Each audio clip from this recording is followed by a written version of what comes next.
Okay, topik saya hari ini adalah communication skills. Kemahiran komunikasi topik hari ini. Breastfeeding Promotion and Support, a training course for health professional lah untuk anda semua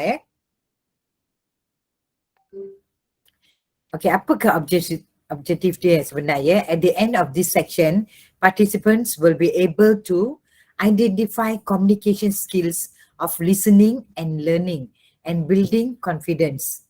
Number 2, practice the use of these skills with the worksheet. Mengenal pasti kemahiran mendengar dan belajar dan membina keyakinan. Nombor 2, menggunakan kemahiran komunikasi semasa bercakap dengan ibu-ibu di fasiliti masing-masing. Ini amatlah penting kerana ibu-ibu ni kita adalah ibu maybe primary gravida, masih tak pernah walaupun multipara yang tak pernah menyusu anak pun ada. So communication adalah amat penting untuk kita berhubung dengan mereka supaya mereka memahami apa yang kita nak cakap. Gunakan ayat-ayat yang simple, yang mudah difahami mengikut tahap pendidikan mereka.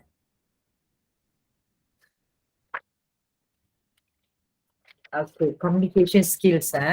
Health workers are trained to look for and fix problems, but good communication means respect for the woman's own thoughts, belief and culture, and not tell or advise a person what you think they should do. Faham ke? Yang ini sangat penting Anggota kesihatan perlu dilatih untuk membantu ibu dalam penyusuan susu ibu sahaja. Tetapi komunikasi berkesan bermaksud menghormati kepercayaan, budaya atau pendapat seseorang ibu itu pun sangatlah penting. Bukan memberi arahan atau menasihati seseorang ibu dengan pendapat anda fikir ibu patut buat.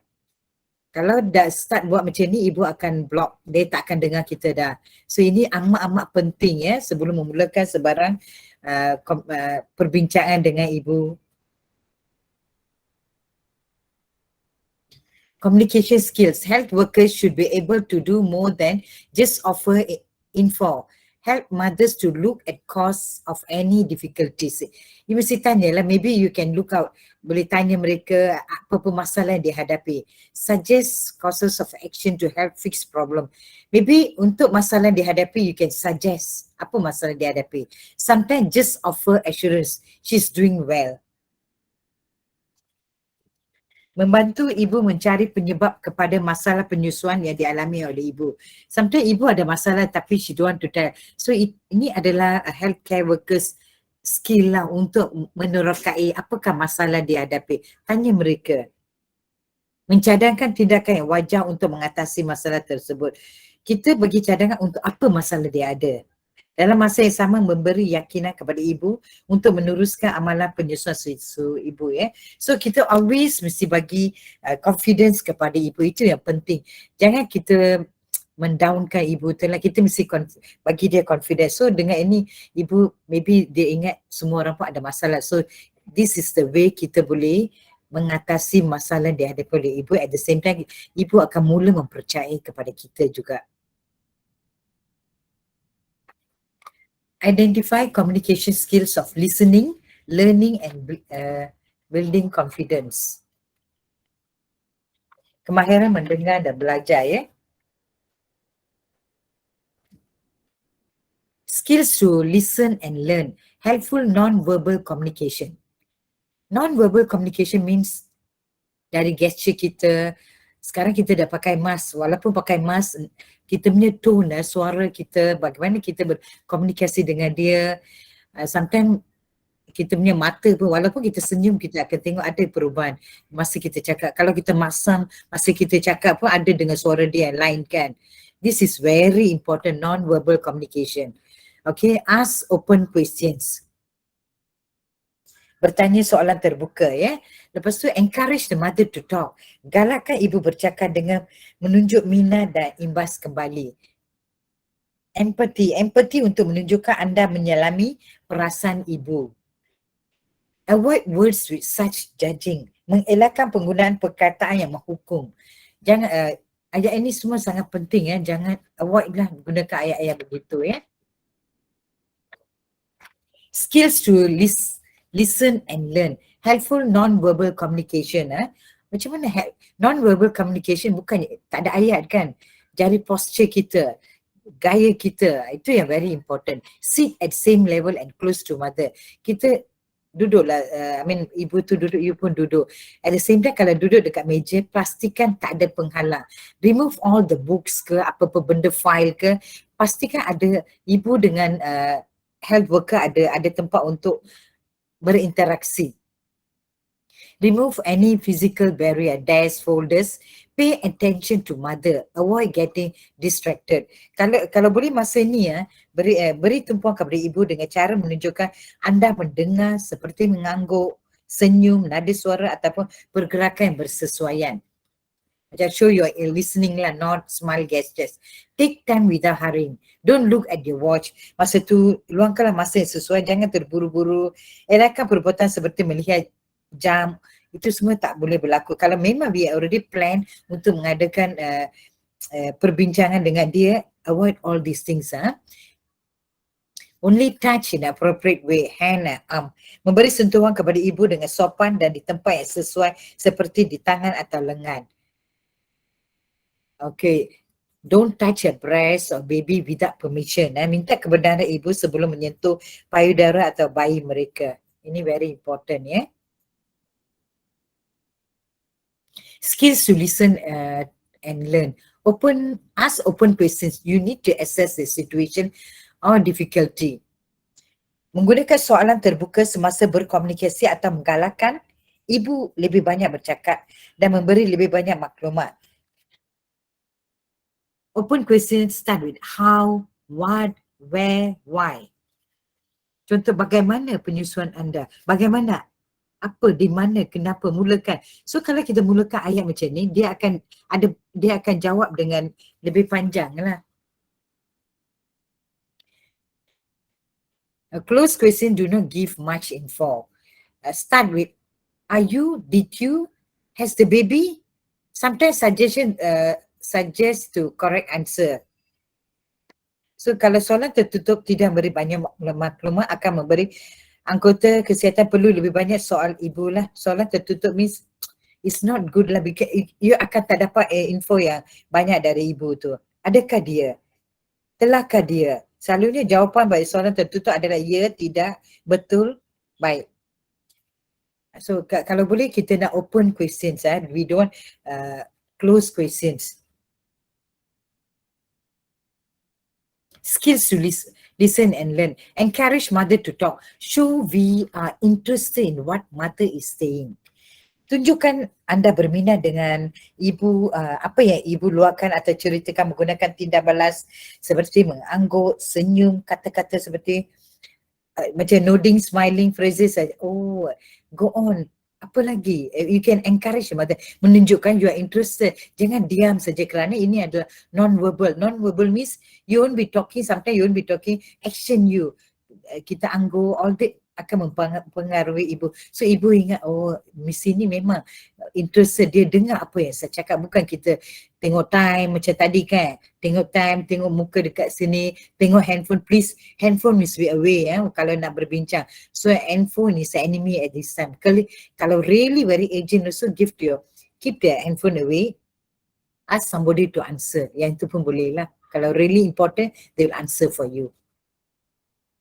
Reflect back what the mother is saying. Can help clarify the mother's statement. Mengimbas semula mengulangi kata-kata ibu juga dapat membantu menjelaskan pernyataan ibu. So when you imbas kembali, so the mother knows, oh nurse ini dengar apa masalah saya. Oh she can phrase it out. Or then she will more concern apa yang dia cakap, and then she can luahkan apa masalah yang dia hadapi. It makes reflecting back with other responses lah. Skills to listen and learn. Empathize, empathy tunjukkan yang anda dapat menyelami perasaan ibu. To show you are hearing, trying to understand a feeling, looking at it from her point of view. Emphasize with good feelings too, not just bad feelings. Find out how she feels about the situation. Then ask for more facts. Beri respon menunjukkan anda mendengar. Cuba memahami perasaan ibu. Empathy bukan sahaja kepada perkara yang baik, tetapi juga perkara yang tidak baik berlaku kepada ibu atau bayinya. Ini can be for this time or the previous. Sometimes mother will tell about the previous what happened to her. Please listen to the mother.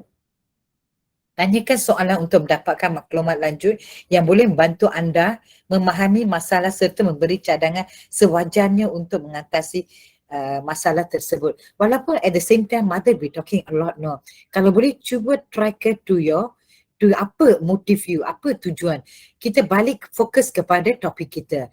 Sometimes kita dah cakap banyak friendly sangat, kita jangan keluar daripada kita punya topik.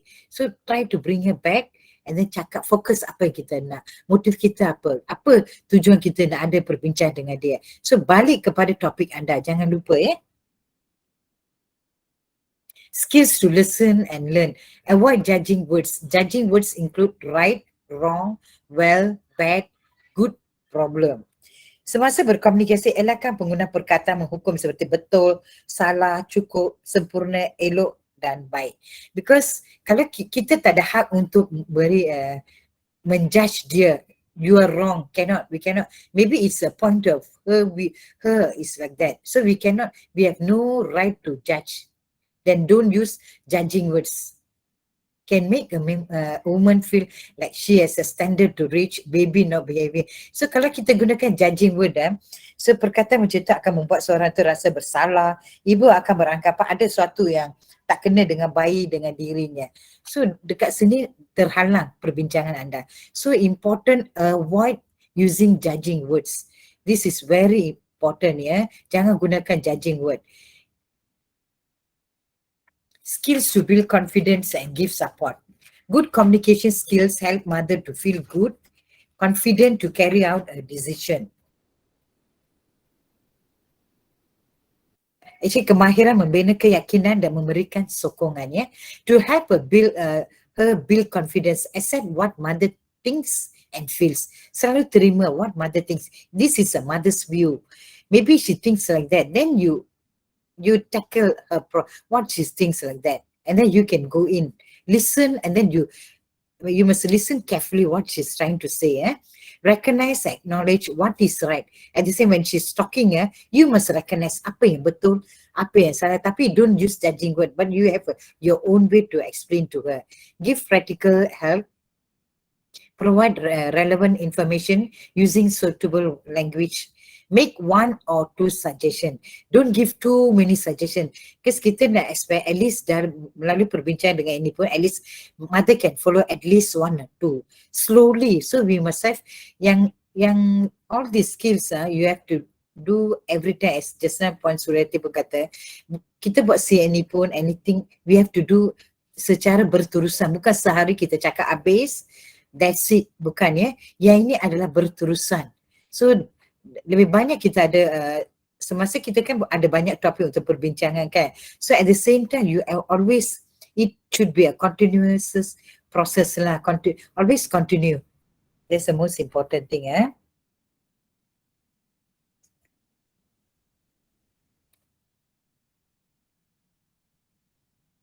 Skills to build confidence and good support. Accept what the mother thinks and feel.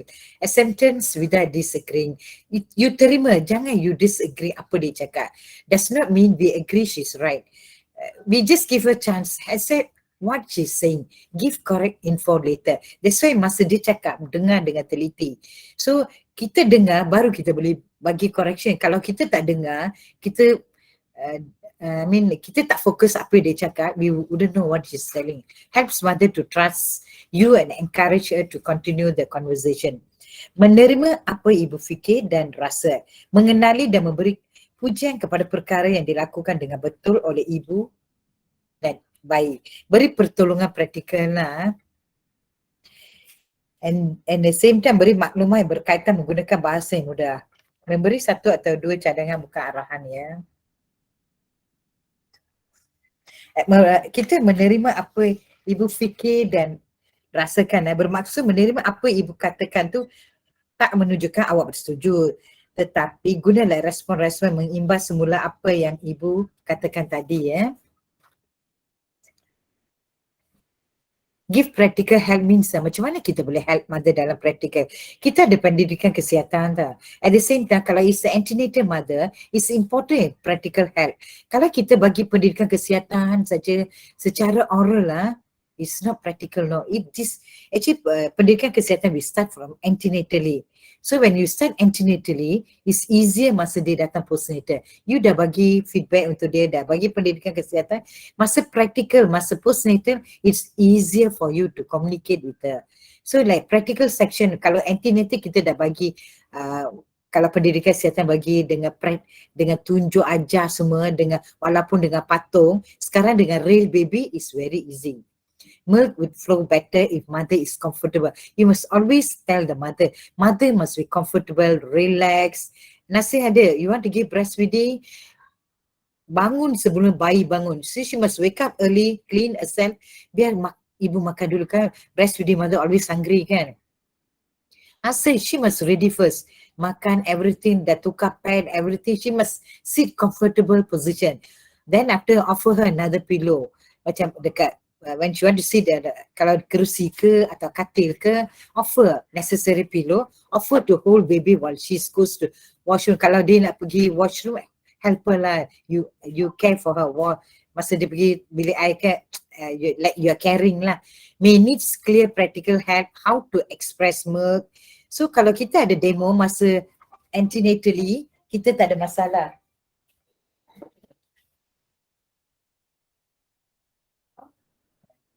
So it's important. So actually kalau kita bagi demo masa antenatal, breast kita yang kita buat, setiap staff mesti ada breast. So kalau you buat secara practical lah, but now it's a real thing, it's easier for her to express. So this is important untuk beritahu masa antenatal itself, you have to train the mother. Each and every mother you should train. Walaupun you tak boleh ada sesi berkumpulan, so sepatutnya semua staff perlu ada one breast lah, yang kan kita semua dah tahu buat breast kan. Yang tu mesti ada and tunjuk cara dia. Sebenarnya masa dia tengah sakit, masa after breastfeeding, after deliver, dia dah epi wound ke dengan scissor wound, dia tengah sakit tau. Masa tu you nak ajar is very hard. She's in pain. That's why we must start when patient is antenatally. It's very important. So now easier for you to teach them. Skills to build confidence, give support, provide relevant information using suitable language. Find out what she needs to know at this time. Use suitable words that mother understand. Do not overwhelm her with information. Macam jangan gunakan ayat-ayat bombastic. Gunakan very simple one. At the same time, you must know what is the level education, tahap pendidikan dia. Kalau dia pendidikan tinggi, so okay lah, the way you communicate with her is that level. Kalau dia rasa dia memang pendidikan sekolah rendah, tidak bersekolah, you must use very simple words supaya dia boleh faham. Kita nak apa yang kita cakap tu orang faham, bukan kita short sendiri, tak boleh. Kita gunakan ayat yang diberi tu, biar semua orang faham. So dia boleh faham dan dia boleh mengikuti. Make suggestions, not command. Do not command mereka. Provide choices that let them decide. Do not tell her what she should do. Limit suggestion 1 or 2. So di sini always our slide selling. Don't give too many suggestions. She cannot follow already. So give 1 or 2. Then she can understand. She can choose either one. That's very important. So sometimes mother is too educated also. You give very simple pun, dia ingat, dia rasa very down ke apa. So you go, very important when you see the antenatal card, tahap pendidikan is very important.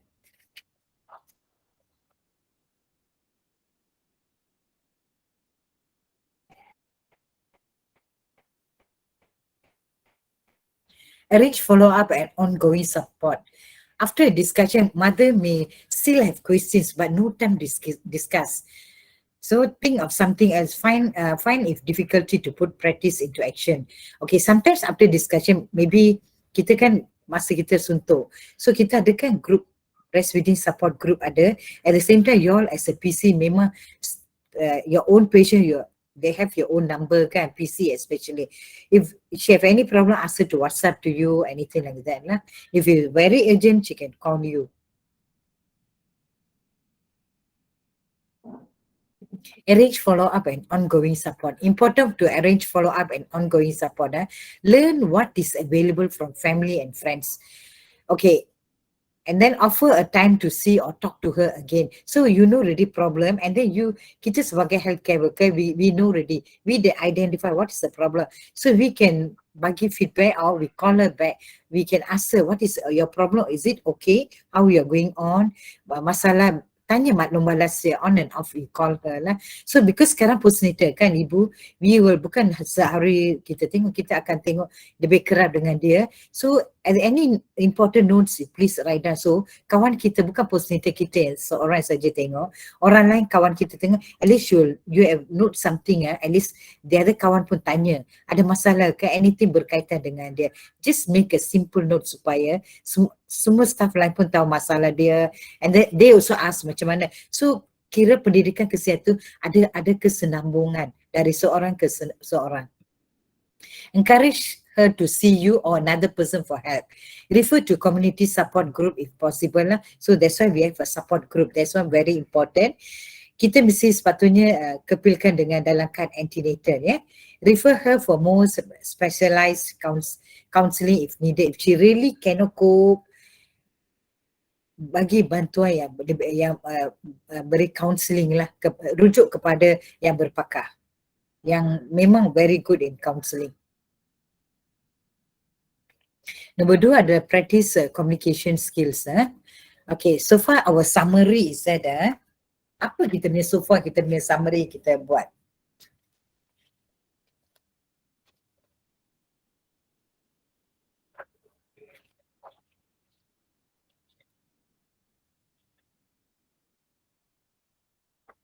Communication involves listening and building confidence and not just giving information. Kita bukannya, komunikasi melibatkan kemahiran mendengar, belajar dan membina keyakinan serta bukan saja memberi maklumat. So it's very important. Apa-apa yang anda bercakap dengan dia, memberi info tu adalah untuk memberi keyakinan. Anda mesti pasti apa ayat digunakan, non-verbal, verbal ke, akan membina confident, keyakinan pada diri dia. Listening and learning. Use helpful non-verbal communication. Show interest, reflect back, empathize, and avoid judging words. Is very important. Because mother is, maybe is a primary gravida atau primary gravida, this the only, especially primary gravida means this the only thing, how you going to tackle her untuk kelahiran yang seterusnya. She will continue giving breastfeeding. Building confidence and giving support. Accept what the mother thinks and feels. Recognize and acknowledge what is right. Give practical help and relevant information. Arrange suitable follow-up and support. So pentingnya di sini adalah nombor 1, communication melibatkan kemahiran mendengar, belajar dan memberi keyakinan. Kedua, kemahiran mendengar dan belajar. Kebaikan komunikasi tanpa lisan. So tunjuk, especially walaupun anda tak bersuara, yang non-verbal komunikasi itu adalah sangat penting. Tunjukkan minat, beri maklum balas dan empati. Dan juga elak menggunakan perkataan menghukum. That is very bad. Jangan, kalau kita nak program kita ni berjaya, apa fokus atau motif kita perbincangan tu, kita janganlah gunakan ayat-ayat menghukum. Lepas tu bina keyakinan dan memberi sokongan, menerima apa jua ibu fikirkan, rasa. Maybe masa tu kita rasa kenapa ibu cakap macam ni, tapi untuk dia memang no knowledge. Maybe she thinks itu yang dia rasa, apa yang dia rasa, dia think dia akan luahkan dia akan beri maklum balas. Pentingnya kita adalah kita mesti mengenali dan memberi maklumat yang betul. Lepas tu penting adalah lawatan susulan dan sokongan seterusnya. Kita penting kesenambungan rawatan adalah sangat penting. Kita bukan habis di sana sahaja. So ini adalah kita sebagai nursing, especially antenatal bukan ibu berapa lawatan dia datang. Pendidikan kesihatan boleh start dari awal lagi dan juga dia ada kesinambungan semasa postnatal. So kalau antenatal kita tak boleh buat, postnatal is short time. Dalam kesakitan, ibu tak akan dengar you. Very hard. Tapi kita akan cubalah sedaya upaya untuk mempengaruhi ibu supaya breastfeeding promotion tu berjaya untuk dia. As you know, breastfeeding is sangat penting because ada banyak kebaikan melalui pemberian breastfeeding. Ada apa-apa soalan ke? I tahu dalam staff-staff semua memang sangat pandai dalam memberi pendidikan kesihatan. Pentingnya anda perlu ada knowledge.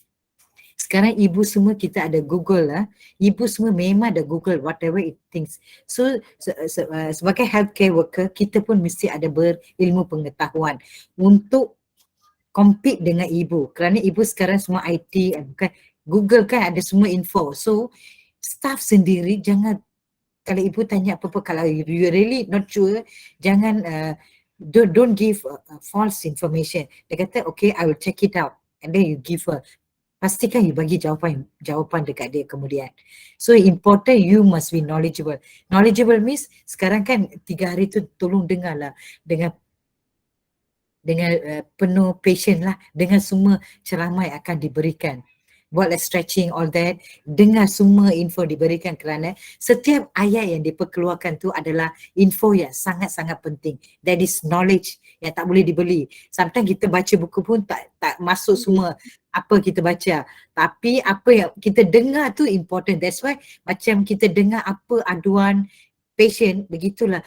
Penceramah bagi apa-apa info, please dengar dengan penuh teliti lah. Okay, thank you very much. Tak ada soalan kan? Okay, thank you very much. That's all.